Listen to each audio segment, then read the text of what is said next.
Video देख रहा आपने कि इसमें वीडियो में किस तरह लोग रोते हुए बिलखते हुए दिखाई दे रहा है। लोग के घरों पर जो बुलडोजर चल रहा है, यूपी का मॉडल जो बिहार में अपनाया जा रहा है, कहीं न कहीं सरकार निर्दयी हो गई है। उनके सरकार के अंदर दया नाम की कोई चीज नहीं है। आप सोचिए और आप बताइए कि अभी जो अतिक्रमण हटाओ अभियान बिहार में चलाया जा रहा है, क्या यह अतिक्रमण आदत है? क्या क्या नीतीश कुमार 20 वर्षों से मुख्यमंत्री रहे हैं, तो क्या 20 वर्षों में उनको अतिक्रमण नहीं दिखा कि आज 2025 में जब उन्हें अपार बहुमत जनता के तरफ से मिला है तो अब बुलडोजर की कार्रवाई होने लगी है?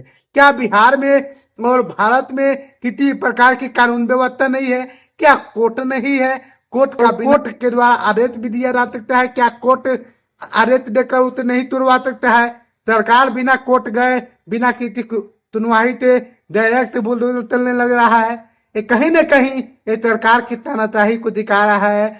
और जो नालंदा में पासवान परिवार के ऊपर, पासवान समाज के ऊपर बुलडोजर चलाया गया है, घरों को तोड़ा गया है, लोग रो रहे हैं, बिलख रहे हैं, तड़प रहे हैं। आखिर ये गरीब लोग कहाँ जाएंगे, सोचने वाली सवाल है। जिनके पास रहने के लिए घर नहीं है, आप सुनते हैं, समझ रहे होंगे कि आखिर सरकारी जमीन में घर बना के कौन लोग रहते हैं? क्या वो लोग रहते हैं जिनके पास 10 बीघा 50 बीघा जमीन है? कि वो लोग रहते हैं जिनके पास रहने के लिए जमीन नहीं है? आखिर सरकारी जमीन में लोग घर बनाने के लिए मजबूर क्यों होता है? क्योंकि उसके पास रहने के लिए जमीन नहीं है। खाने के लिए एक वक्त की जब भोजन उनको नहीं मिलता है तो फिर जमीन कहाँ से आएगा? और उन लोगों के घरों को जिस प्रकार से सरकार तोड़ने का काम कर रही है, ये कहीं ना कहीं बिहार में तानाशाही को दिखा रहा है कि देश में और बिहार में किस तरह सरकार तानाशाह हो गया है। जो जनता के दुख और सुख को समझ नहीं रहा है, उस पर ध्यान नहीं दे रहा है, बल्कि उसे अपना शासन में बैठकर जनता को शोषण करने का काम कर रहा है। तो अंग्रेज से भी क्रूर सरकार दिखाई दे रही है जिस प्रकार घरों को तोड़ने का काम किया जा रहा है।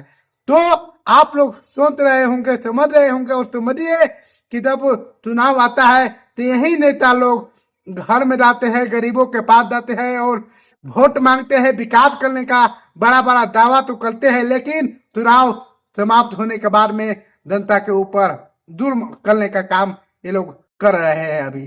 तो आप समझ रहे होंगे और समझिए कि किस प्रकार से ये जो जुर्म हो रहा है ये कहीं न कहीं गलत है। और सरकार को, प्रशासन को निर्दयता नहीं दिखाना चाहिए, बल्कि उन्हें दया और करुणा दिखाकर जब अतिक्रमण को हटाना ही है तो उन लोगों को पहले व्यवस्था दीजिए, कहाँ रहेंगे, उनको रहने के लिए जमीन दीजिए, घर दीजिए, उसके बाद में तुड़वाइए। नहीं तो वो लोग जिनके घर में बच्चे हैं छोटे छोटे, वो लोग डाले के इसमें ठंडा का मौसम है और ठंडा के मौसम में ये लोग जाएंगे तो जाएंगे कहाँ? क्या घुसपैठिया है क्या यही लोग कि इनको निकालने का प्रयास सरकार के द्वारा किया जा रहा है?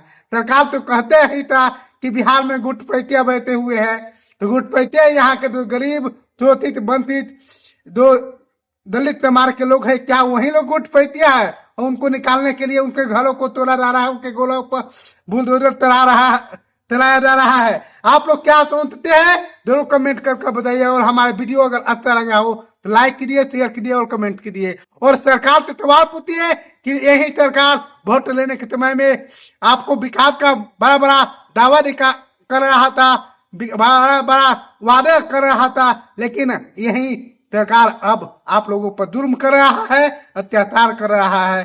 सरकार से सवाल पूछिए। जय हिंद,